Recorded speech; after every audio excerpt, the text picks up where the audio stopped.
السلام علیکم ورحمۃ اللہ وبرکاتہ۔ الحمد للہ رب العالمین والصلاة والسلام علی رسولنا محمد وعلی آلہ وصحبہ اجمعین، اما بعد۔ جیسا کہ ہمارے سامنے یہ بات آئی کہ آج ہماری اس نشست اور مجلس کا عنوان ہے موجودہ دور کی گمراہ شخصیات۔ تو گمراہ سے پہلے کچھ لگا لیں گے، اس لیے کہ گمراہوں کی تعداد بہت ہے۔ تو کچھ شخصیات،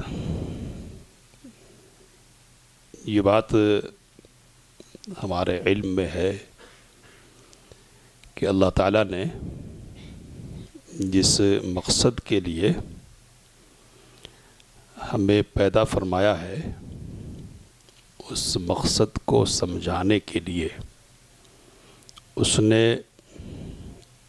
آسمانی ہدایت کے اتارنے کا انتظام فرمایا۔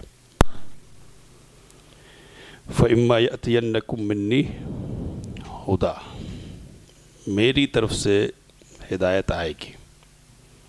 فَمَن تَبِعَ هُدَايَ فَلَا يَضِلُّ وَلَا يَشْقَى، تو جو میری ہدایت کی پیروی کرے وہ گمراہ نہیں ہوگا اور وہ بدبختی میں نہیں پڑے گا۔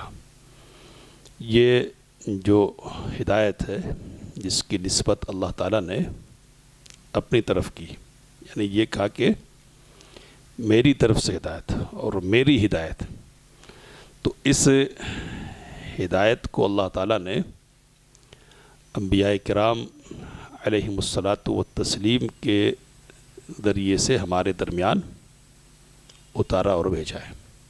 کتاب اتری، لیکن کتاب کو سمجھانے کے لیے اور بتانے کے لیے اللہ نے انبیاء کرام علیہم الصلاۃ والتسلیم کا انتخاب کیا، ان کو چنا ہے۔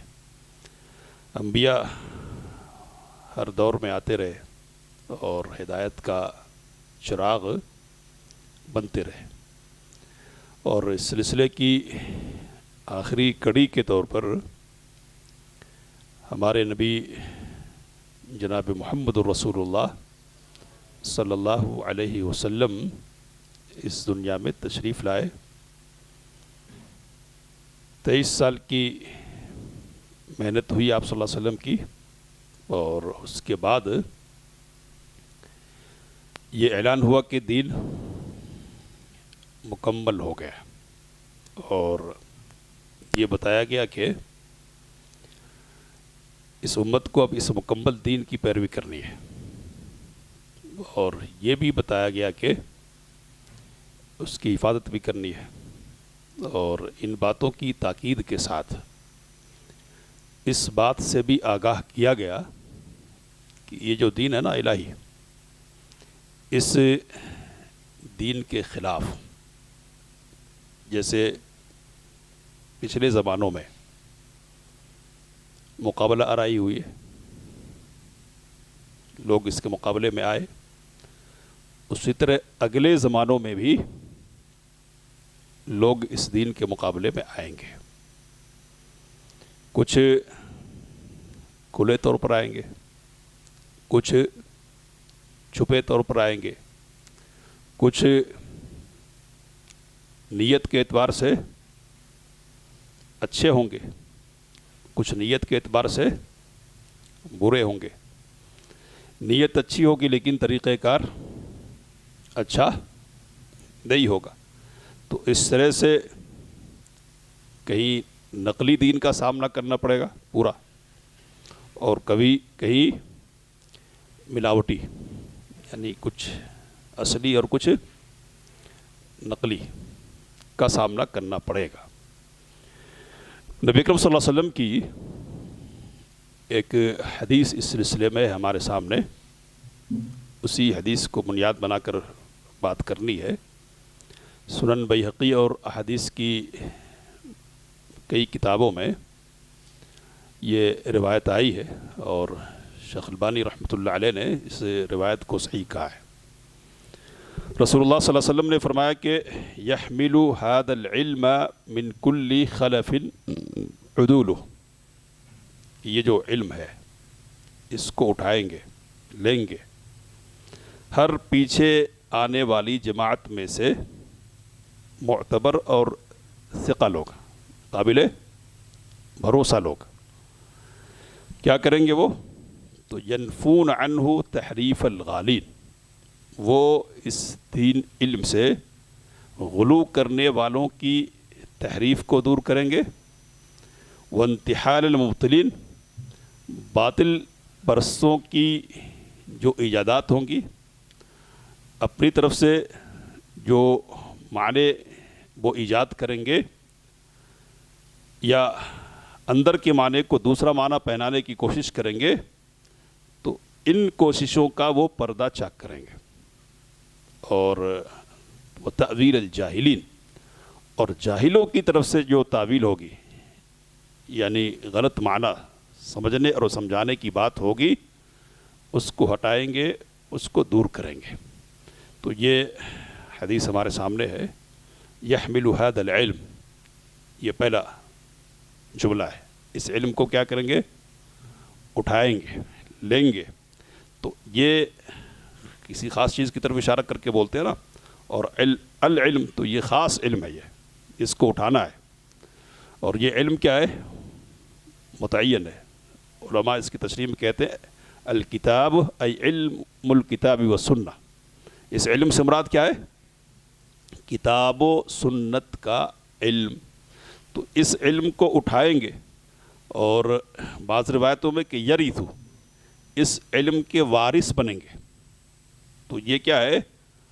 منتقل ہونے والی چیز ہے، یعنی پیڑھی در پیڑھی، نسل در نسل یہ علم منتقل ہونے والا ہے۔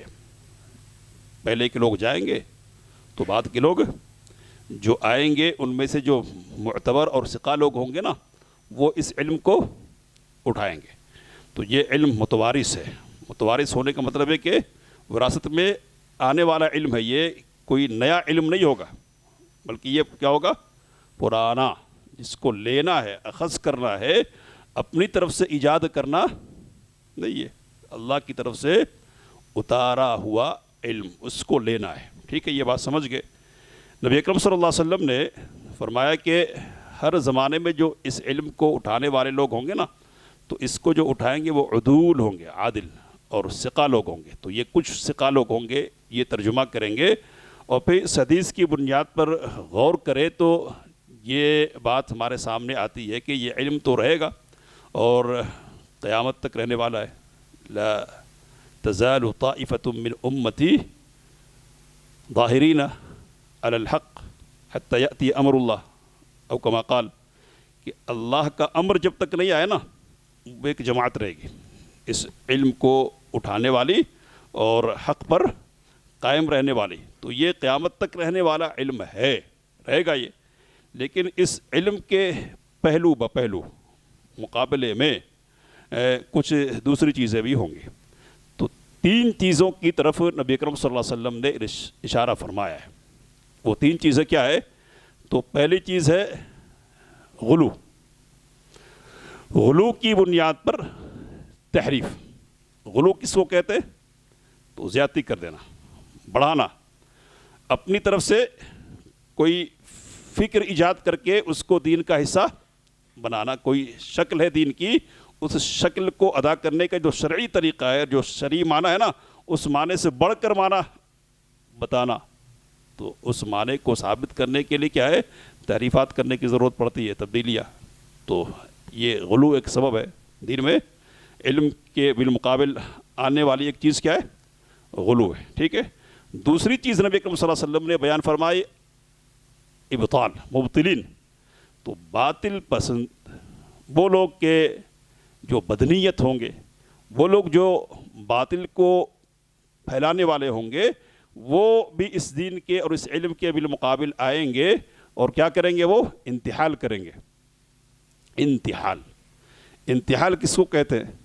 تو عربی زبان میں انتحال کہتے ہیں کہ کسی کا قول ہے یا کسی کا شعر ہے کسی کا، اور اس کو کوئی اور اپنی طرف منسوب کر لے رہا.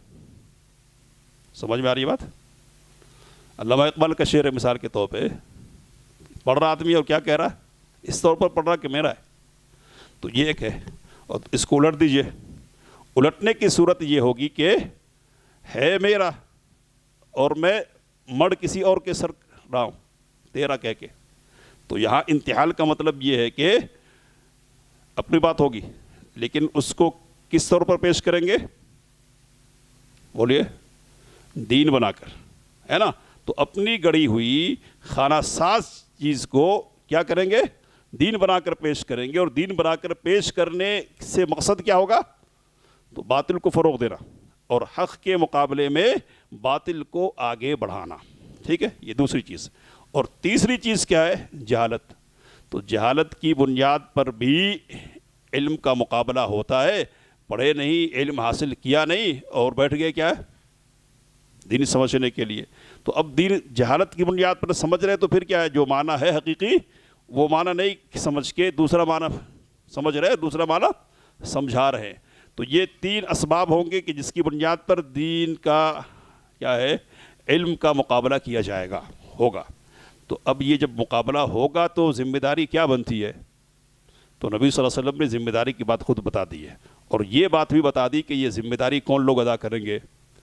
تو صحیح جو علم ہے نا اس کو اٹھانا، اس کو پھیلانا، اس کو پہنچانا، اور پھر اس کے بالمقابل جو لوگ آئیں گے نا ان کو رکیدنا، ان کا پیچھا کرنا، اور ان کی طرف سے جو چیزیں پیش کی گئی ہے، لائی گئی ہے نا، ان کو اس علم کے چہرے سے صاف کرنا، دور کرنا. یہ اس امت کے ہر زمانے کے لوگوں میں سے عادل اور ثقہ جو لوگ ہوں گے وہ کریں گے. ہر زمانے میں یہ ہوگا.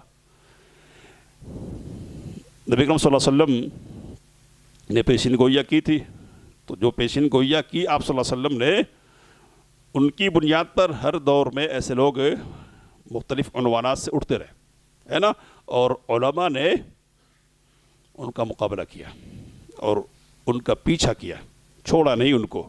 اور اس سلسلے میں آزمائشوں سے بھی اگر ان کو گزرنا پڑا ہے نا تو انہوں نے آزمائشوں کا سامنا کیا، لیکن حق کے اظہار کو چھوڑا نہیں اور باطل کو ظاہر کرنے کو نہیں چھوڑا. اور جو باطل پرست تھے نا، باطل کو آگے بڑھانے والے، ان کا بھی پیچھا کیا اور ان کو بھی ابھی اپنی زبان میں ایکسپوز کیا، نمایاں کیا، ہے نا، کہ یہ فلاں ہے، یہ اس طرح کے عقائد کے قائل ہے، نہیں لینا.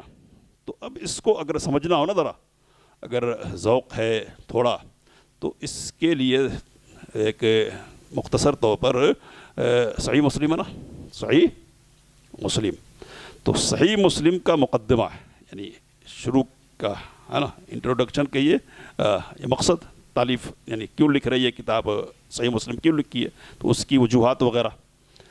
تو اس میں کئی اقوال ایسے ملیں گے. ایک قول حضرت عبداللہ بن مبارک رحمہ اللہ کا نقل کیا، کہتے ہیں کہ دعو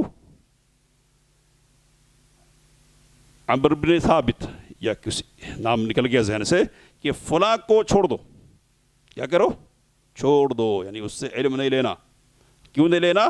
فَإِنَّهُ كَانَ يَسُبُّ السَّلَفَ، اس لیے کہ وہ سلف کو کیا کرتا تھا؟ برا کہتا تھا. گالی کا لفظ ہم بولتے ہیں نا اردو میں، تو ایک الگ پیغام جاتا ہے. کیا ہے وہ؟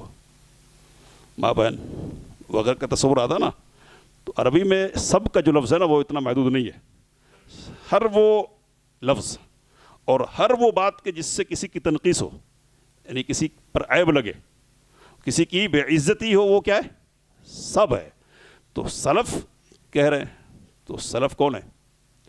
تو یہاں سلف سے مراد واضح طور پر کون ہے؟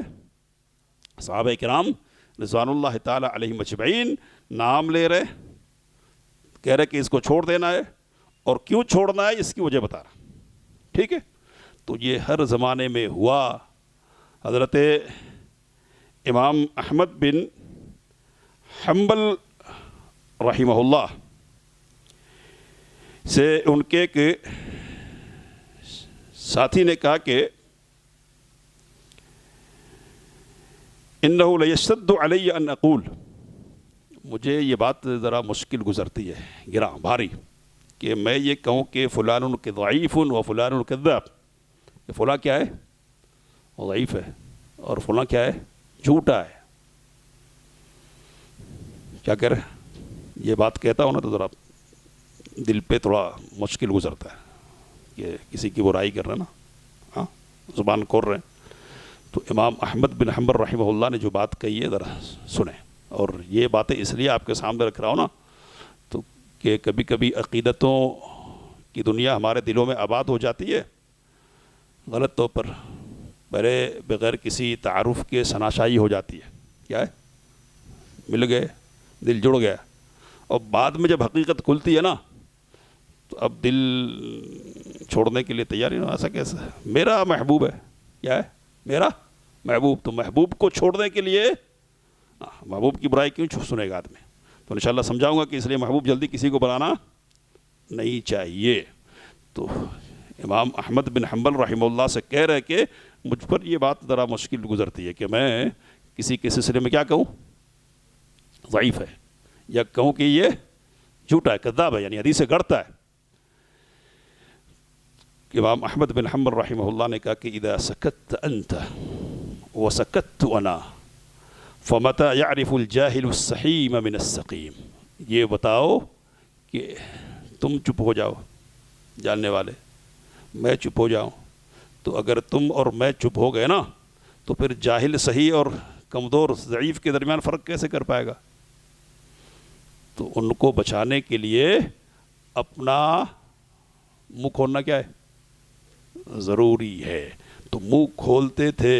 اور امام ابن تیمیہ رحمہ اللہ نے نقل کیا یحییٰ بن یحییٰ کے سلسلے میں اور بعض روایتوں میں کہ یحییٰ بن معین رحمہ اللہ جو امام احمد کے معاصر ہیں، بڑے امام ہیں، تو انہوں نے کہا کہ دفاع کرنا دین کا، دفاع کرنے کا مطلب یہی ہے کہ جو لوگ دین کے اندر والے نہیں ہے، دین کے باہر کی چیزیں دین میں داخل کر رہے ہیں نا، ان پر رد کرنا کیا ہے، کہا کہ یہ جو تلوار سے جہاد کرتے ہیں نا یہ اس سے افضل ہے.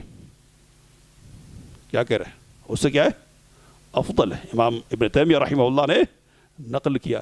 اور امام اہل الحدیث بہت بڑے امام ہیں ابو اسماعیل الحروی رحمۃ اللہ علیہ، کہتے کہ اوریزت علی السیف 5 مرات، 5 مرتبہ ایسا ہوا کہ تلوار میری گردن پر رکھ دی گئی ہے نا، مجھے تلوار کے سامنے کر دیا گیا ہے.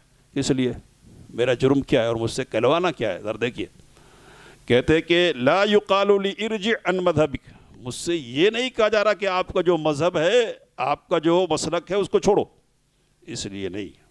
اس لیے پھر تو کہتے کہ لیکن یقال لی اسکت عمن خالفک، اس شخص سے خاموشی اختیار کر لو جو آپ کا مخالف ہے، یعنی جس سے آپ کو اختلاف ہے نا، آپ اس کے بارے میں مت بولو، اس کا پول نہ کھولو. سمجھ رہے کیا کہہ رہے؟ 5 مرتبہ کیا کہتے ہیں ذرا سنیں.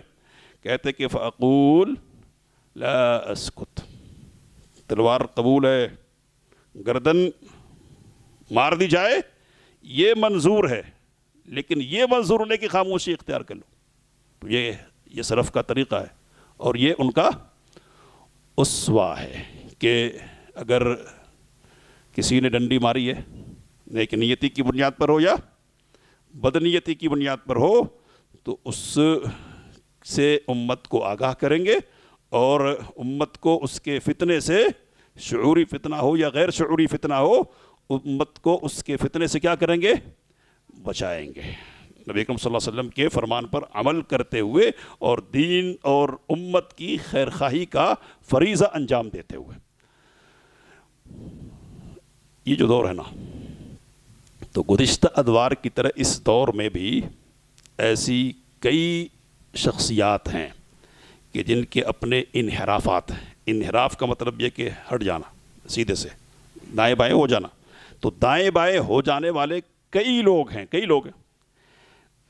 اب کئی لوگ ہیں، ان کی لسٹ بنائیں گے تو اگر زبان کے اعتبار سے بنائیں اردو والے ہوں گے بہت سارے، پھر عربی والے ہوں گے، اور کچھ لوگ انگلش والے بھی ہوں گے، ہے نا.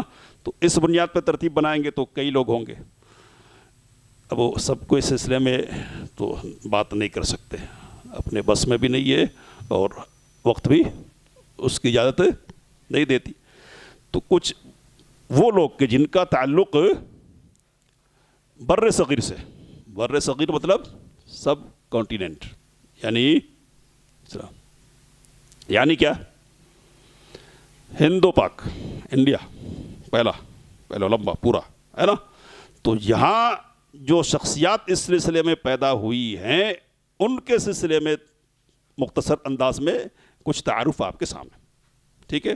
اب ان شخصیات میں کچھ وہ ہیں جو خارجیت کی نمائندہ ہے. کس کی؟ خارجیت کیا ہے یہ تو جاننے والے جانتے ہیں. بغاوت والے، کیا بولیں گے؟ بغاوت والے. کچھ شخصیات وہ ہیں جو رافضیت کی نمائندہ ہے. نمائندہ تو سمجھ رہے نا، ترجمانی کرنے والے، ان کی بات کرنے والے، اور ان کی طرف سے کیا ہے، ان کا حق نمک ادا کرنے والے. ٹھیک ہے، ان کی تبلیغ کرنے والے. اور کچھ وہ ہیں جو مغربیت کی نمائندہ ہے. مغربیت ویسٹ، ہے نا. بیٹھے ادھر ہے، ادھر مسلمانوں میں، لیکن ہیں بندے کس کے؟ ادھر کے. بات ان کی کرتے ہیں، نام کس کا لیتے؟ اسلام کا نام لیتے. تو ان کی باتوں کو اسلامیہ کر پیش کرنے کی کوشش ان کی طرف سے ہوتی ہے. اور کچھ وہ لوگ ہیں کہ جو مذہبیت کے نمائندہ. اب یہ مذہبیت کیا ہے؟ تو مذہبیت کا مطلب تقلید.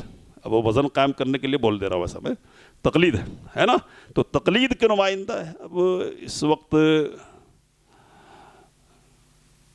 مصائب، مسالے، ہے نا. مسئلہ یہ ہے کہ فوائد بھی ہیں بہت سارے اور نقصانات بہت ہیں. کس کے؟ سوشل میڈیا کے. کہ مفاسد اور برائیاں جو بہت ساری ہیں نا، ان میں ایک بڑی مصیبت یہ ہے کہ ایسے لوگوں کو ذہنوں تک پہنچنا اور ان کی رسائی ہم تک ہونا کیا ہو گیا؟ آسان ہو گیا. اور یہ مصیبت بھی ہم کو دیکھنے کو ملی کہ جو اس قسم کے لوگ تھے نا، انہوں نے یہ جو وسائل ہے نا، ان کو استعمال کرنے کے سلسلے میں کیا کیا؟ جلدی کی، آگے بڑھ گئے. آگے بڑھنے کی بنیاد پر اب ہوتا یہ ہے کہ ہم علم حاصل کریں گے. علم کے سلسلے میں تقریریں سنی علماء کی، نہیں بالکل علم تو حاصل کرنا چاہیے، علم کے بغیر تو کچھ بھی نہیں ہے وغیرہ. تو اب جاتے ہیں فلاں موضوع پہ، ٹاپک پہ سننا ہے. پتہ چلا کہ اس ٹاپک پہ کس نے بات کی ہے، تو پہلے کن کا نام آیا؟ علامہ. سمجھ رہے کیا ہے؟ علامہ نہیں رہتا، بول رہا ہوں میں، ڈاکٹر، انجینئر اور فلاں ہوتے. تو اس طرح سے ان کی رسائی ہم تک ہو جا رہی ہے، اور ان کی رسائی ہونے کی وجہ سے کیا ہے، ہم مصیبتوں میں پڑ جا رہے ہیں. اور جو ناخوب ہے وہ ہماری نگاہ میں کیا ہو جا رہے ہیں؟ خوب ہو جا رہے ہیں. ہم دلی طور پر ان کے ساتھ عقیدت سے جڑ جا رہے ہیں. اور علماء ذرا پیچھے سے آتے، نہیں غلط ہے، تو ایسا کرتے. بول رہا ہوں میں، یہ انداز ایسے ہی ہوتا ہے. نہیں چاہیے، کیا ہونا؟ نہیں ہونا. آپ اپنا کام کرو. تو اپنا کام ہم کیسے کر سکتے ہیں؟ ہمارا کام یہی ہے. سمجھ رہے کیا کہہ رہا ہوں؟ یہ ہمارا کام ہے. کس لیے کام ہے یہ؟ تو یہ کام اس لیے ہے کہ وہ تو حق نہیں ادا کریں گے، نہ سیکھنے کے سلسلے میں حق ادا کرنا ہے، نہ سکھانے کے سلسلے میں ہم اس کے حقدار ہیں پورے طور پہ. لیکن بہرحال وہ ریزہ چینی کی ہے، ریزہ چینی سمجھ سے ٹکڑے. تو جو دسترخوان علم کا جو دسترخوان ہے نا، سلف سے آتا ہوا، ہم نے اس کے ٹکڑے مکڑے ادھر ادھر کچھ تو اٹھائے نا. تو یہ کوشش ہوگی کہ وہ ٹکڑے آپ کے سامنے رکھیں. تو اس کے امین ہونے کی حیثیت سے کیا ہے، چپ نہیں رہ سکتا، بولنا پڑے گا۔ تو اس میں کیا ہے، اپنی خیر خواہی بھی ہے پہلے نمبر پر، اور اس میں کیا ہے، دین کی خیر خواہی ہے، اور اس میں امت کی خیر خواہی ہے، ٹھیک ہے۔ تو اب وہ کچھ شخصیات، وہ کون سے شخصیات ہیں؟ تو میں نے یہ کہا کہ ادھر ہی کے لوگوں کے سلسلے میں تھوڑی سی گفتگو کرنی ہے، تو اس سلسلے میں اگر سب سے پہلا نام لیا جائے ہے نا، تو وہ کس کا ہے؟ کدھر کدھر جائیں گے لوگ، یہ دیکھنا چاہ رہا ہوں، ہے نا، دیکھیے پہنچا ہوا پہنچا ہوا ہے نا، انجینئر علی مرزا۔ لیکن علی مرزا یہ تو کیا ہے، چوزا ہے، کیا ہے، چوزا، اس اعتبار سے، یعنی علمی اعتبار سے، سمجھ رہے ہیں؟ اب وہ سوشل میڈیا کے اعتبار سے اس کو استعمال کرنے کی بنیاد پر آگے بڑھ گیا وہ، لیکن اصل میں منہ لگانے کے لائق نہیں تھا، اور لگانے کے لائق تھا تو پہلے لگانا تھا۔ جیسے ہی منظر عام پر آیا نا، ویسے ہی اس کی گردن دباتے تھے نا، تو آج ہمارے ذہنوں تک اس کی رسائی نہیں ہوتی تھی، اور وہ ہمارے ساتھ، ہمارے بزرگوں بڑوں کے ساتھ کھلواڑ نہیں کرتے تھے، اور مذاق اور استہزاء کا رویہ اختیار نہیں کرتے تھے۔ میں تو کروں گا تو کس سے کروں گا؟ مفتی تقی عثمانی سے کروں گا مناظرہ۔ ہاں، کیا ہے، بڑی بات ہے نا۔ اب وہ تقی عثمانی ہم اپنا نمائندہ نہیں سمجھتے، یہ وضاحت رہنی چاہیے ذہن میں، لیکن وہ تعلی سمجھا رہا ہے، یعنی اس کے اکڑنے کو اور اپنے آپ کو کچھ سمجھنے کی جو بات ہے۔ تو یہ جو ہے نا بعد والے چوزے، ان کے سلسلے میں یہ کہنا چاہیے، ان کا جو ایسے تمام لوگوں کا ایک ابا کی حیثیت سے جو شخصیت ہے نا، اور جس شخصیت نے یہ کہنا چاہیے کہ موجودہ عالم اسلام کو فکری اعتبار سے سب سے زیادہ نقصان پہنچایا ہے، سب سے زیادہ، کون ہے وہ؟ تو وہ سید ابو الاعلیٰ مودودی۔ مودودی کی طرف سے جو مصیبتیں آئی نا، وہ ان کو بیان نہیں کر سکتے، ہے نا۔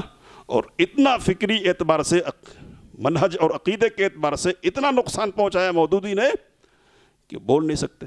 تو اب وہ کیا کیا عقائد کی غلطیاں ہیں، انحرافات ہیں منہجی اعتبار سے، یہ ساری تفصیلات رکھنے کا موقع نہیں، یہ صرف آپ کے سامنے یہ ہے، اس سے بچ کے رہنا ہے، اس انداز سے چلنا ہے۔ کون ہے مودودی؟ تو ادھر وہ جب حیدرآباد الدکن ہوتا تھا، ہے نا، تو اورنگ آباد بھی دکن کا ایک حصہ تھا، ہے نا۔ تو اورنگ آباد میں ایک پڑھے لکھے گھرانے میں مودودی کی پیدائش ہوئی ہے 1903 میں، 1903 میں، ٹھیک ہے۔ والد سے استفادہ کیا ابتدائی، پھر کچھ اور ابتدائی چیزیں علماء سے پڑھی ہے، اور بنیادی طور پر جس چیز کی طرف توجہ رہی وہ ہے اردو صحافت۔ اردو صحافت کا مطلب کیا ہوگا؟ جرنلزم، ہے نا، جرنلزم۔ تو اس کی طرف، اور اللہ نے ملکہ دیا زبان کا، تو اس لیے 17 سال کی عمر میں بجنور کے ایک اخبار کے ایڈیٹر بنے، ایڈیٹر، اور پھر الجمعیہ، بہت بڑا اخبار ہے، رسالہ ہے اپنے دور کا، اس کے بھی مدیر ہوئے وہ۔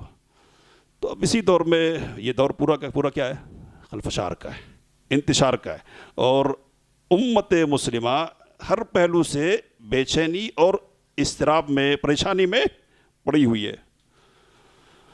لوگ سمجھتے تھے کہ ایک خلافت ہے نا، یہ خلافت مسلمانوں کی کیا ہے، آبرو ہے، اور اس آبرو کی حفاظت کرنی چاہیے، اگر کر لیں گے تو کچھ بچنے بچانے کا سامان ہو جائے گا۔ کون سی خلافت تھی یہ؟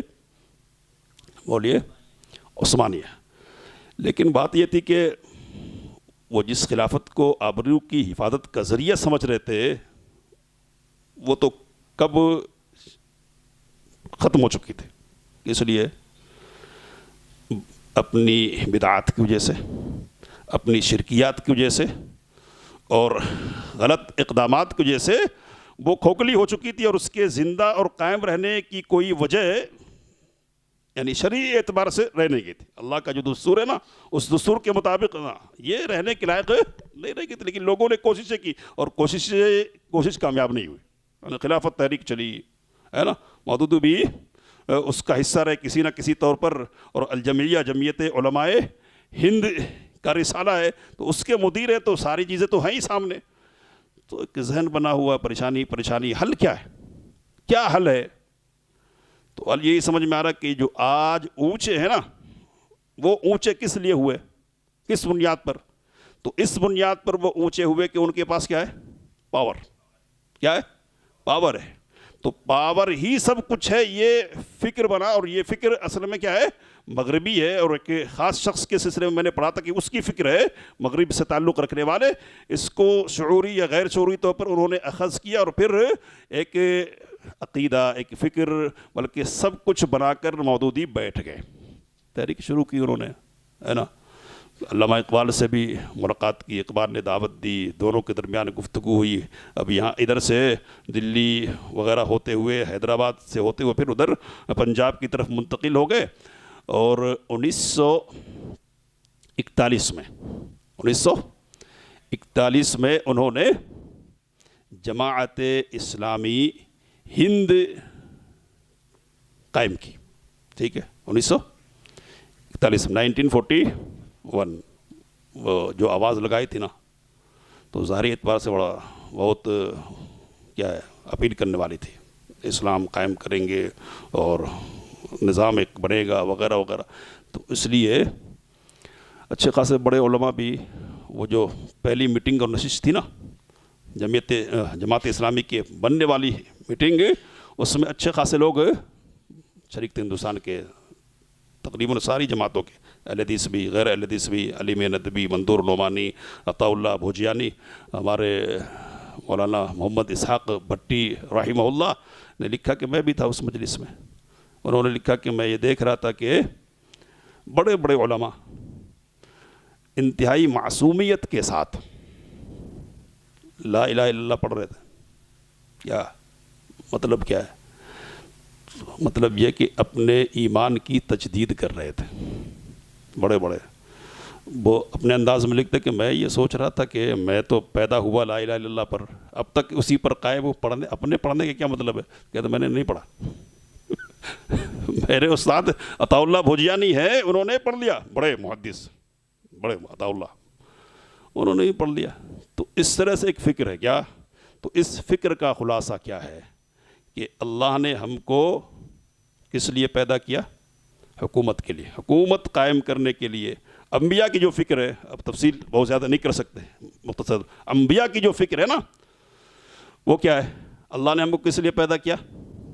عبادت کے لیے. اللہ نے کس لیے پیدا کیا؟ عبادت کے لیے. ان کے یہاں کیا ہو گیا؟ اللہ نے کس لیے پیدا کیا؟ حکومت کے لیے. تو حکومت اصل چیز ہو گئی اور عبادتیں کیا ہو گئی؟ ثانوی چیز ہو گئی. حکومت اصل ہے اور یہ جو عبادتیں ہیں نا وہ وسیلے کے طور پر ہیں. سیڑھی, تو سیڑھی کی ضرورت کبھی پڑتی ہے نہیں پڑتی ہے؟ لفٹ سے آ رہے جا رہے ہیں نا تو سیڑھی نظر انداز ہو جاتی ہے, ہوتی ہے نہیں ہوتی ہے؟ تو ایسے نظر انداز کر دینے کی بات آئی. کیا ہے, ایک جماعت کے علماء میں سے ایک بڑے عالم گزرے ہیں, حکیم عبید اللہ رحمانی رائے بریلوی, کشمیری بھی تھے. وہ کشمیر یونیورسٹی میں جا کر پڑھانے لگ گئے تھے, تو کشمیری بھی لکھتے اس بنیاد پہ. تو کشمیر میں پتہ چلا کہ جماعت کے لوگ حضرت بل پہ چادر چڑھانے جا گئے یا کچھ بھی مزار سے متعلق. انہوں نے پوچھا کہ یہ کیا ہے؟ کہا کہ سیاست ہے. کیا یہ؟ سیاست. تو انہوں نے ایک کتاب لکھی. میں نے بہت کوشش کی ہے, یعنی یہ سمجھیے کہ 15-20 سال سے کہ وہ کتاب ملے گئی, لیکن مل نہیں پائی. مولانا عبید اللہ کاشمیری رحمہ اللہ نے کتاب لکھی, اسلامی سیاست یا سیاسی اسلام. اسلامی سیاست کرنی ہے یا سیاسی اسلام بنانا ہے؟ تو یہ جو تھا نا اسلام کون سا تھا؟ سیاسی اسلام, ہے نا. مودودی کو مثال دے رہا ہوں, تھوڑا وہی باتیں سمجھ میں آ گئی. مولانا مودودی کو ذمہ داری دی گئی کس بات کی؟ کہ وہ خانہ کعبہ کا جو غلاف ہوتا ہے نا, غلاف کعبہ, اس کو تیار کروائے، ایک مرتبہ تیار کروایا اور پورے ہندوستان میں کیا چکر لگایا، ایک ٹرین پر رکھ کے لوگ آ رہے تھے، چمٹا رہے ہیں، تبرک حاصل کر رہے ہیں۔ اب برکت کی کون سی چیز ابھی اس میں آ گئی ہے، لیکن کر رہے ہیں کس لیے؟ سیاست۔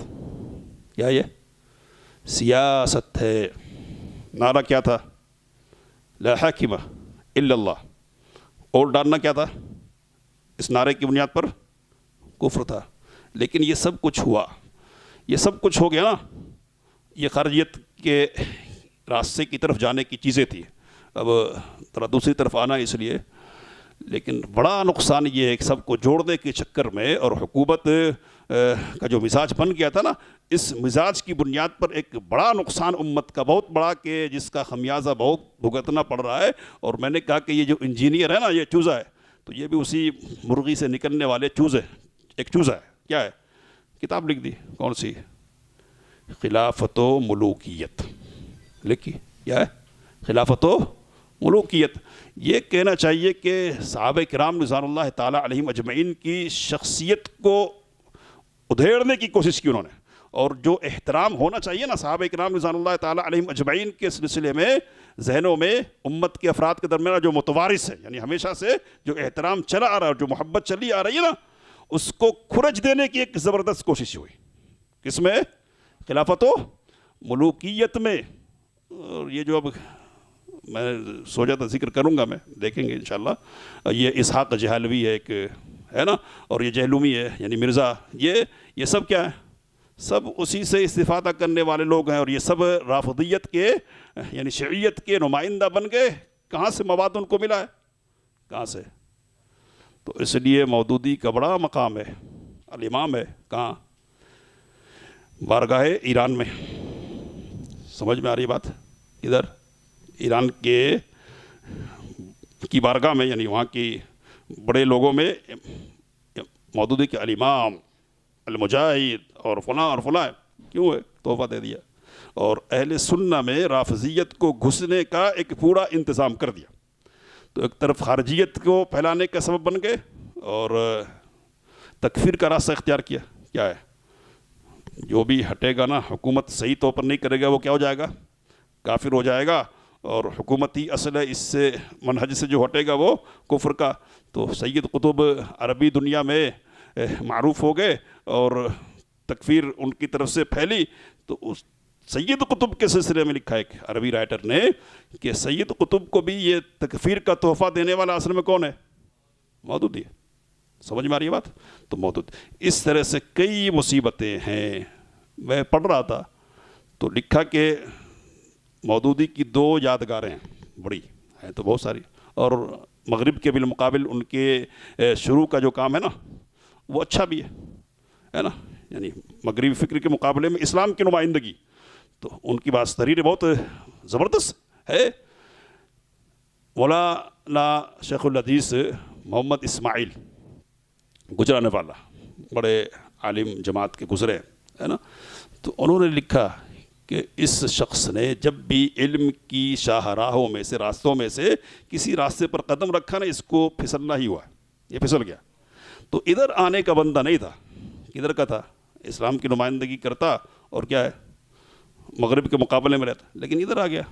جو کام علماء کے تھے نا، وہ علماء کرنے تھے، انہوں نے وہاں دخل اندازی کی۔ ٹھیک اسی طرح جیسے آج کے اس دور میں کیا ہے، ہمارے ڈاکٹر صاحب ہیں، کون سے؟ نہیں بحیات شاگرد، تو ان کا بھی ایک میدان تھا نا، وہاں بھی غلطیاں ہو رہی ہے، لیکن پھر ادھر آ کے جو علماء کے مسائل ہیں ان میں دخل اندازیاں، جو کام اصل تھا نا وہ کیا ہے پیچھے، اور ادھر کہتے کہ ہم کسی کو نہیں لیکن سب کو، کسی کی برائی نہیں کرتے لیکن جو اصل ہے اس کی برائی کرتے۔ سمجھ میں آ رہی بات؟ جو حق ہے نا اس کی برائی کریں گے، باطل والوں کی برائی نہیں کریں گے، سب ٹھیک ہے۔ صرف ایک جو باطل پرستوں کا پول کھولے گا وہ کیا ہو جائے گا؟ برا ہو جائے گا۔ تو بہرحال مولانا اسماعیل گجرانے والا نے لکھا کہ علم کی دنیا میں جب بھی انہوں نے قدم رکھا نا، انہوں نے کیا، ان کو پھسلن ہوئی ہے۔ تو ایک یادگار کیا چھوڑی انہوں نے؟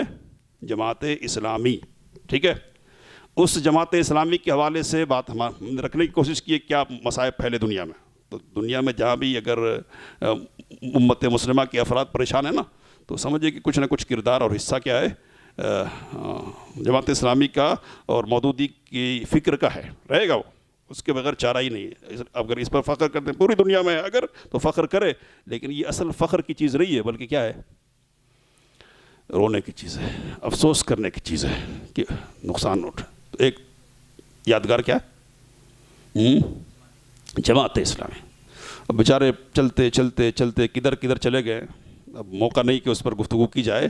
لیکن دوسری یادگار کیا ہے تو کہتے تفہیم القرآن. کیا یہ تفہیم القرآن؟ عام آدمی کے ذہنوں میں جو اردو دان ہے نا خاص طور پہ, اس کے ذہنوں میں یہ بات بٹھائی جاتی ہے کہ اس سے بہتر آج تک کوئی تفسیر لکھی نہیں گئی. بات کیا ہے تو ایک آدمی پڑھتا ہے زبان و بیان کی خوبیاں, سلاست اور روانی, بات کو بہترین لفظوں میں کہنے کا سلیقہ ہے تو ایک اچھے انداز میں کسی چیز کو پیش کر دیتے. اب جو صرف زبان جانتا ہے, دین کے اصولوں سے آگاہ نہیں ہے اور جو بنیادی عقائد ہے ان سے واقفیت نہیں ہے, تو ہاں مست ہو جاتا, واہ کچھ نہیں سمجھ میں آتا اب تک کچھ نہیں سمجھ میں آیا تھا, پورا دن اب کہاں سمجھ میں آ گیا, ہاں ادھر آ گیا. تو ایسے مست ہو جاتے لوگ. اب یہ مستی جب چڑھتی ہے نا, سمجھ میں آ رہی بات, جب یہ مستی چڑھ جاتی ہے اب اتارنے کی کوشش اگر کریں گے نا, ایسا کیسے, تو اب مودودی کی برائی جب کرتے ہیں نا ان پر رد کریں گے تو کسی بھی شخصیت کے حوالے سے یہی ہے بات کہ کسی بھی شخصیت پر رد کریں گے اگر دل وابستہ کر لیا نا تو آدمی یہ سمجھنے لگتا کہ اس کو ٹھکرایا نہیں جا رہا, اس کا رد نہیں ہے, یہ کس کا ہے, میری پونجی چلی جائے گی. سمجھ میں آ رہی بات. تو میری پونجی کیا ہے, میری پونجی میرا دین ہے, میری پونجی کتاب اللہ ہے, میری پونجی کیا ہے, سنت رسول اللہ ہے. اور اس پونجی کی حفاظت کا سامان کس طریقے پر ہونے والا ہے, فہم سلف کی بنیاد پر ہونے والا ہے, صحابہ کرام رضوان اللہ تعالیٰ علیہم اجمعین کی بنیاد پر. اور یہ جو شخص ہے نا اس کا دشمن ہے, کس کا, فہم سلف کا دشمن ہے, بلکہ سلف کا دشمن ہے. دنیا داری کا الزام لگا دیا مغیرہ بن شعبہ, معاویہ, اور آپ پڑھیں گے نا تو حضرت عثمان, الفاظ کیا ہے پتہ ہے کہ جو خلافت کی جو ذمہ داری ہے نا, حضرت عثمان اس ذمہ داری کے مکمل طور پر اہل نہیں تھے. اس طرح کے الفاظ لکھ کے سمجھ میں آ رہی بات. تو ابھی جو دوسری چیز تفہیم القرآن کی بات ہو رہی ہے نا, تو اس کے سلسلے میں یہ بات یاد رکھیے کہ عقیدے سے متعلق, منہج سے متعلق, پھر مسائل سے متعلق بھی بہت ساری چیزیں ہیں جو اہل سنہ سے ان کے منہج اور ان کے عقیدے سے میل کھانے والی نہیں ہے. صفات کا مسئلہ, صفات, اللہ عرش پر ہے یا نہیں ہے, عقیدہ ہے نا, یہاں پڑھیں گے تو کچھ اور میں پڑھنے کو مل جائے گا, ہے نا. تو صحابہ کے اللہ کے سلسلے میں غلط تصورات اس تفسیر میں موجود ہے. پھر انبیاء کرام علیہم الصلوۃ والتسلیم کے سلسلے میں کئی چیزیں آپ کو غلط دیکھنے کو مل جائے گی. حضرت داؤد علیہ الصلوۃ والسلام کے سلسلے میں بدزبانی کی گئی ہے, اور حدیث سے رسول کے سلسلے میں بھی یہاں زبان کھو لی گئی. ابراہیم علیہ الصلوۃ والسلام کا قصہ ہے, 3 جھوٹ بولا میں نے, کہیں گے حشر کے میدان میں خاص مقام پر, تو کہتے کہ ہو ہی نہیں سکتا. آپ روایت پرستی کرو تانے کے طور پر, اس طرح طنز کے انداز میں روایت پرستی کرو, جو کرنے والے کریں, لیکن ہم روایت پرستی کی بنیاد پر قرآن کی صداقت کا انکار نہیں کر سکتے. ہمارے لیے یہ ممکن ہے کہ ہم حدیث کو کیا کر دیں, پھینک دیں گے, لیکن یہ قبول نہیں کریں گے پورے ذخیرے حدیث مشکوک ہو جائے. تو یہ ذہنی تو اپنے طور پر فرض کر لیا یہ بات, اور اس طرح کی باتیں کر رہے. بخاری کو ماننا کیا ہے, ان کے لفظوں میں روایت پرستی ہے, روایت پرستی. اور صحابہ کرام کے سلسلے میں چونکہ حکومت کا مسئلہ ہے نا ہر جگہ, تو وہ جو اصل ترجمانی ہے عقیدے کی اور عبادت کی کا جو اصل مفہوم ہے اس کو بگاڑنے کی ہر جگہ کوشش ہوئی ہے. تو یہ پہلے شخص ہیں کہ جنہوں نے امت کو بہت کچھ کیا دیا, برا دیا. کیا دیا, برا. اور پھر بعد والے جتنے لوگ ہیں نا کہیں نہ کہیں, تو اب بولنا کیا زیادہ, ڈاکٹر کیا ہے, اسرار. اب میں نام گنا دے رہا 2-4 کا, پھر خلاصہ کر رہا ہوں. ڈاکٹر اسرار ہے نا، اسحاق جہلوی، اور کیا ہے علی مرزا، میں نے کہا کہ مغربیت کا نمائندہ ہے تو جاوید احمد غامدی، سب کا کنیکشن کہیں نہ کہیں جا کے جڑے گا، مودودی سے جڑے گا. تو ڈاکٹر اسرار پہلے تھے کہاں؟ جماعت اسلامی میں. پھر ان کو دکھا کہ یہ تو جس مقصد کے لیے اور مشن کے لیے حکومت خلافت کے لیے اٹھے تھے نا، یہ تو چھوڑ چکے ہیں، اور یہ جو سیاست ہے نا، الیکشن والی سیاست، اس میں چلے جا رہے ہیں. تو پھر الگ ہو گئے اور اپنی تنظیم بنا لی. کیا نام ہے تنظیم کا معلوم ہے؟ تنظیم اسلامی. تو اس کے لیے جیتے رہے. کب تک جیتے رہے؟ 2010 تک جیتے رہے، ہے نا. 1951 سے لے کر 1933 سے لے کر 2010 تک یہ چلتا رہا ان کا. ملا کیا اور امت کو دیا کیا؟ تو دیا یہ کہ میں یہ کہتا ہوں کہ دیکھیے، ہم سننے کے لیے بیٹھتے ہیں نا، سننے کے لیے، علم حاصل کرنے کے لیے، تو ان علماء کو سنیے اور ان سے استفادہ کیجئے جو آپ کو زمین پر رکھے، زمین کے مسائل سے آپ کو آگاہ کرے اور آپ کے خود کے اپنے مسائل سے آگاہ کرے. آپ کے مسائل کیا ہیں؟ کیا ہیں؟ آپ کا مسئلہ یہ ہے کہ کسی کی حکومت ہونی چاہیے امریکہ میں ہے. آپ کا مسئلہ یہ ہے کہ سعودی عرب کا جو حاکم ہے وہ کیا کر رہا ہے، اس کے بارے میں آپ مسئول ہیں. آپ سے پوچھا جائے گا کہ وضو کرنا آتا ہے نہیں آتا، کیا یعنی کہ صحیح پوچھا جائے گا قیامت کے دن قبر میں. ہاں یہ نا. تو یہ جو مسائل ہیں بنیادی، جو یہ مسائل آپ کو سکھلائے، عقیدے کی جو بنیادی باتیں ہیں وہ آپ کو سکھلائے، وہ ہم علم حاصل کرنے.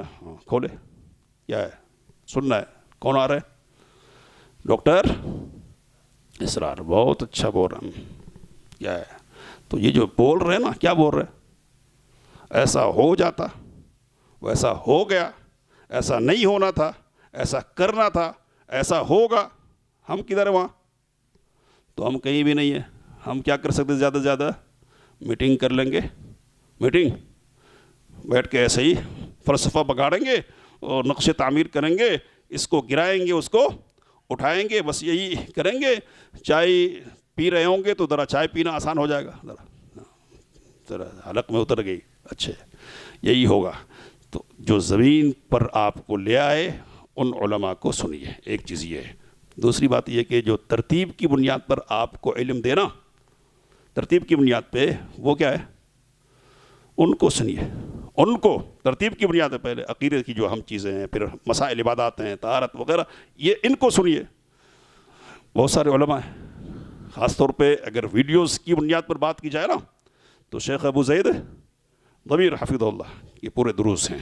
تو آپ علم کا ذوق اگر اللہ پیدا کر رہا ہے، اللہ پیدا کرے، ترقی دے، تو ایک ترتیب کی بنیاد پر سننے کا ایک مزاج بنائیے. اور اپنے جو علماء ہیں نا آپ کے یہاں، ہے نا، تو ان سے وابستہ رہیے، وابستہ رہیے. اندر کی باہر کی بہت ساری چیزیں ان کو معلوم ہوتی ہے نا. ہم ان کو کیا آتا ہے؟ ان کو کیا آتا ہے؟ کن کو آتا ہے پھر؟ کن کو؟ انجینئر بات کرتا ہے. کیا بات کرتا ہے؟ کیا نعرہ لگایا؟ باب کہہ دیا. اب اہل حدیث ہے نا، شرک کے خلاف بولا، ہماری رگ پھڑک اٹھتی ہے. کیا مارا، خوب گرایا، پیٹا، اچھا پیٹا، کوٹا. تو اس طرح نا، اس طرح نعرے لگانے والے ہمارے نہیں. اب دیکھیے ایک بات کہہ رہا ہوں میں، ختم کروں گا. یہ جتنے ہیں نا، ان سب کا ایک بڑا جرم کیا ہے؟ تو ان سب نے مشاجرات صحابہ کے دروازے کو کھولا، ہے نا. اور بڑے بڑے ائمہ کے جن مسائل کے سلسلے میں جنہوں نے خاموشی اختیار کی نبی صلی اللہ علیہ وسلم کی ہدایت پر عمل کرتے ہوئے کہ اذا ذکر اصحابی فامسکوا، جب میرے صحابہ کے ذکر ہو نا کیا کرو؟ چپ ہو جاؤ. کب ذکر مطلب کیا؟ ذکر خیر، ذکر شر. ذکر خیر تو کرنا ہی ہے، نہیں کریں گے تو پھر خیر اپنے پاس نہیں رہ جائے گا. پھر کون سا ذکر ہے یہ؟ تو ان کے اختلافات سے متعلق، اختلافات میں بھی ان کے حالی نے اشعار لکھے، میں نے سنایا تھا کہ کہا کہ ان کے جو اختلافات تھے نا، اختلافات میں بھی خیر ہمارے لیے رہنمائی کا سامان ہے. دو مسلمان لڑ جائیں آپس میں، کیا ہے فیصلہ، کیا طرز عمل اختیار کیا جائے گا؟ وہ نمونہ یہاں بھی بنا دیا اللہ تعالیٰ نے ان کو. تو لڑائی میں بھی کیا ہے؟ خیر تھا لکھا. علی نے اشعار کی شکل میں. تو ذکر شر، ان سب کے یہاں یہ مصیبت ہے کہ انہوں نے اس خیر والے گروہ اور جن کے سلسلے میں خیر ہی کے ساتھ زبان کھلنی تھی، ان کے سلسلے میں کیا کر دیا انہوں نے؟ شر کے ساتھ زبان کھولنے، مقابلہ. ابھی سنا رہے تھے نا، کیا ہے پوچھ رہے کہ معاویہ صحیح تھے یا علی؟ مقابلہ نہیں، ایک ہی صحیح ہوگا نا. بولے کون؟ ختم. ایک ہی اور ایک بول دے کہ نہیں علی حق پر تھے، اب آگے کچھ نہیں سننا. نہ بول دیا نا، اب ختم ہے. آگے کیا پھر؟ تو آگے وضاحت کرنی پڑتی ہے کہ حق پر ہونے کا مطلب کیا ہے، اور معاویہ اگر غلطی پر تھے تو اس غلطی کا مطلب کیا ہے. علماء نے وضاحت کی ہے نا، تو یہ سمجھانا پڑتا ہے. لیکن ختم. کدھر سے آ رہا ہے یہ؟ کنہوں نے دیا آپ کو یہ فکر؟ کس نے دی؟ یہ فلاں اور فلاں اور فلاں. تو یہ تو کون تھے؟ یہ رافضیت اور کچھ خارجیت. اور جاوید احمد غامدی یہ مغربیت کو نمائندہ ہے. کس کا؟ مغرب. سر یہ کون ہے یہ؟ تو بس ایک مختصر سلسلہ شجر نسب. ایک بزرگ گزرے حمید الدین فراہی. کون ہے حمید الدین فراہی؟ مدرسۃ الاصلاح ایک مدرسہ ہے اعظم گڑھ میں، ہے نا. یہاں کے مدرس بڑے قرآنیات کے سلسلے میں ان کا کام ہے، اور جس حوالے سے کام ہے نا وہ بہت زیادہ مسئلہ بڑا نہیں ہے، لیکن بہرحال لوگ اس کو بنا کے پڑھا. کیا ہے کہ قرآن کی جو آیت ہے نا، ہر آیت بعد والی آیت سے جڑی ہوئی ہے، یعنی کوئی نہ کسی بنیاد پہ جڑیں گے. تو اس پر ان کی محنت، نظم قرآنی کہتے ہیں اس کو. کیا کہتے ہیں؟ نظم قرآن. تو حمید الدین فراہی پہلے، ان کے شاگرد ہیں امین احسن اصلاحی. کون ہے؟ امین احسن اصلاحی. یہ بھی مودودی کے ساتھیوں میں سے تھے، لیکن بعد میں انہوں نے بھی کیا کہ مودودی کو کچھ نہیں آتا، الف با تا سا کچھ نہیں آتا، لکھا ہے اس طرح کے الفاظ امین احسن نے. ٹھیک ہے، الگ ہو گئے. ان کی جس طرح تدبر قرآن، وہ محفوظ تفہیم القرآن ہے، اسی طرح ان کی تفسیر ہے. کیا ہے؟ تدبر قرآن. تدبر قرآن. تو ان کی اس تفسیر کی خوبی کیا ہے؟ تو شعر کی بنیاد پر سمجھیں گے، لغت کی بنیاد پر سمجھیں گے، حدیث کی بنیاد پہ نہیں سمجھیں گے. یہ خوب بحث کرتے ہیں ایسا ایسا ایسا. پھر تفہیم القرآن کا بھی یہ مزاج ہے، اور اس کا بھی آخر میں کہتے ہیں کہ حدیث میں بھی ایسا ہے. کیا ہے؟ حدیث میں بھی. آپ کو پہلے، آپ پہلے، حدیث بعد میں. تو یہ اس مزاج. انکار حدیث کیا انہوں نے؟ رجم کی سزا ہے نا، ایک رجم کی سزا جانتے ہیں نا. زناکار مرد و عورت شادی شدہ تو کیا کرنا ہے؟ پتھر مار کر ہلاک کر دینا. انکار کیا اس میں، پوری لمبی بحث کی ہے. تو اس امین احسن اصلاحی کے ایک شاگرد کا نام کیا ہے؟ جاوید احمد غامدی ہے. تو اب وہ کریلا نیم چڑھا، اور پھر اس کے بعد کیا چڑھ سکتا ہے ویسا ہے. کون؟ جاوید احمد غامدی. ادھر بھی مغرب کی نمائندگی ہوئی ہے نا، اور انکار حدیث کے چور دروازے کھولے گئے اور خوب انکار کیا گیا. غازی عزیر جامعہ سلفیہ کے ایک فاضل ہیں، ہے نا، اور مولانا امین نسبت بلجار عطری، ان کے فرزند ہوتے بڑے عالم، یہ بھی گزرے ممبئی میں ہوتے تھے. تو انہوں نے کتاب لکھی ہے کہ انکار حدیث کا نیا روپ. کتاب لکھی انہوں نے، انکار حدیث کا نیا روپ. تو امین احسن اصلاحی کی جو کوتاہی ہے اس سلسلے میں، حدیث کے سلسلے میں نا، اس کا جائزہ لیا. ٹھیک ہے، تو اس کے شاگرد ہے یہ. اب یہ تو استاذ ایک نمبر، یہ تو یہ کیا ہے 10 نمبر یہ پورا. علماء نے، پاکستان کے علماء نے بڑا کام کیا ہے ان کے خلاف. صلاح الدین یوسف رحمہ اللہ کی کتاب باقاعدہ موجود ہے افکار غامدی کے حوالے سے. اللہ توفیق دے دو، پڑھیے. اور غامدیت، فتنہ غامدیت کے نام سے ہے. ایک شخص ہے مفتی طارق مسعود، ہے نا، ہنساتا ہے، کھلاتا ہے، بہلاتا ہے، ہم کو بہت اچھا لگتا ہے نا، تعریف کرتا ہے. تو وہ اپنی یہاں کہتے ہیں میٹھی چھری کہتے ہیں نا، تو وہ میٹھی چھری ہے، وہ پہلے دن سے میٹھی چھری ہے. کیا ہے، تعریف ہماری تھوڑی سی کوئی کر دے نا بس ہے، تو ہم اس کے گرویدہ ہو جاتے ہیں. تو یہ سب اس لائق نہیں کہ ان کو سنا جائے، ان کی طرف توجہ دی جائے. ہمارے پاس ہے الحمدللہ علماء ہے نا. کون سے علماء؟ من کل خلف عدول، ہر بعد والی جماعت میں جو عادل لوگ ہیں، معتبر ثقہ اہل علم، وہ ہمارے پاس ہے الحمدللہ. تو ہم ان کی پہچان کریں، ہم ان کو پہچانیں. اور علم ہے نا، تو علم تو باری چیز ہے. سنلقی علیک قولا ثقیلا، الفاظ کی بنیاد پہ باتیں کرنا آسان ہے نا، اچھا لگتا ہے، ٹائم پاس ہوتا ہے. لیکن وہ جو قال اللہ ہے اور قال الرسول ہے نا، اس کو یاد کرنا، حفظ کرنا، یہ تھوڑا مشکل ہوتا ہے. لیکن مشکل کے ساتھ ہی کیا ہے، آسانی، دنیا کی بھی اور آخرت کی بھی. تو مشکل لگے سننے میں کبھی کبھی اچھا نہیں لگتا ہے، کیا سمجھ میں نہیں آتا. سمجھ میں نہیں آتے کا مسئلہ نہیں ہے.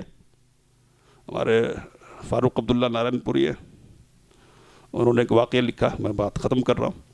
لکھا کہ بنگال گیا تھا میں، تو لوگوں نے مجھ سے فرمائش کی کہ آپ اردو میں تقریر کرتے ہیں نا، تو ہم کو سمجھ میں نہیں آتی ہے، بنگلہ میں کیجئے. بنگلہ میں اچھا. تو ابھی جو بڑے بڑے جو آتے ہیں آپ کے یہاں خطیب خطبہ، معروف مقررین، مولانا چترویدی فلاں، یہ کس لیے آ رہا ہے پھر؟ وہ تو بنگالی نہیں ہے نا. نہیں، وہ اچھا لگتا ہے سننے میں. کیا ہے؟ اچھا اچھا اچھا. پھر کیا ہے؟ پھر انہوں نے کہا کہ فلمیں تو دیکھتے نا، فلمیں سمجھ میں آ جاتی ہے، کہ سمجھ میں آتی ہے کہ وہ تو ہندی کی ہوتی ہے نا، لیکن دیکھتے نا. تو اصل مسئلہ سمجھنے اور نہیں سمجھنے کا نہیں ہے، دلچسپی اور عدم دلچسپی کا ہے. قلب اور دماغ کا سامان کرنا ہے یا کس کا؟ نفس اور کان کا سامان کرنا کس کا ہے، اس کا فیصلہ کرنا ہے. تو تدریج کی بنیاد پر، ترتیب کی بنیاد پہ سیکھنے کا مزاج بنائیے. اور کیا ہے، معتبر علماء جو ہے نا زمین پر رہنے والے، ان سے اپنے آپ کو جوڑنے کی کوشش کیجیے. اللہ ہم کو اس کی توفیق دے. انشاءاللہ پھر کبھی ملیں گے تو پھر باتیں اور اس حوالے سے کریں گے. سبحانک اللہم ربنا و بحمدک، اشہد ان لا الہ الا انت، استغفرک و اتوب الیک.